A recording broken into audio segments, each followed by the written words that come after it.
ان کا بہت شکریہ۔ اس وقت پاکستان میں دہشت گردی کی ایک نئی لہر اور نئے ایک زاویے سے طریقے سے آ رہی ہے۔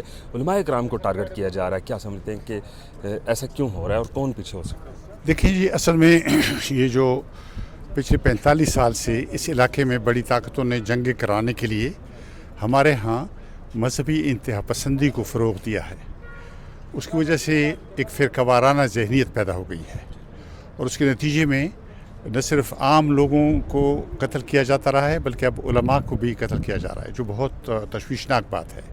میرا خیال ہے کہ اس پر قابو پانے کے لیے ہمیں دیکھنا چاہیے کہ اس کے اسباب کیا ہیں اور ان اسباب کو دور کرنا چاہیے۔ کون ہو سکتا ہے اس کے پیچھے؟ جی، میں نے دیکھا انتہا پسند ذہنیت، مینٹیلٹی جو نہیں لگتا کہ کسی دور میں اس پوری ذہنیت کو پروان چڑھایا گیا تھا اپنے مقاصد کے لیے؟ بالکل پروان چڑھایا گیا تھا، لیکن جب ضیاء الحق کے وقت سے شروع ہوا اب تک جاری ہے، اور اس انفراسٹرکچر کو کوئی ڈسمینٹل نہیں کر رہا، تو یہ تو وہ ذہنیت جو ہے اس کو مسلسل ابھی پیدا کیا جا رہا ہے۔ مذہبی انتہا پسندی کی بھینٹ علماء کرام کے جو قتل ہیں وہ تو الگ چیز ہے، لیکن اس انتہا پسندی کی بھینٹ بہت سارے عام لوگ بھی چڑھ چکے ہیں، بے شمار لاکھوں لوگ مر گئے۔ افغانستان میں آپ دیکھیں، یہاں پہ دیکھیں، ہمارے پختونخوا میں تو دن رات یہ سلسلہ ہو رہا ہے۔ پارا چنار کی صورتحال جی، پارا چنار میں بھی یہی صورتحال نظر آتی ہے، اور باقی جگہوں میں بھی۔ جی، اس کا خاتمہ کیسے ہوگا سر؟ جی، خاتمے کے لیے دیکھنا، اگر ارادہ ہو، پہلے ریاست ارادہ کرے نا، نیشنل ایکشن پلان بن گیا، اس پر عمل درآمد نہیں ہوا۔ بہت شکریہ، کا بہت شکریہ۔ اس وقت پاکستان میں دہشت گردی کی ایک نئی لہر اور نئے ایک زاویے سے طریقے سے آ رہی ہے۔ علماء کرام کو ٹارگٹ کیا جا رہا ہے، کیا سمجھتے ہیں کہ ایسا کیوں ہو رہا ہے اور کون پیچھے ہو سکتا ہے؟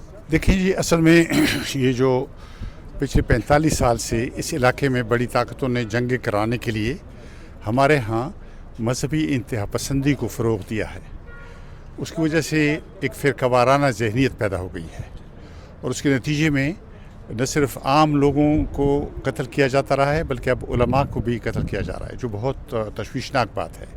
میرا خیال ہے کہ اس پر قابو پانے کے لیے ہمیں دیکھنا چاہیے کہ اس کے اسباب کیا ہیں اور ان اسباب کو دور کرنا چاہیے۔ کون ہو سکتا ہے اس کے پیچھے؟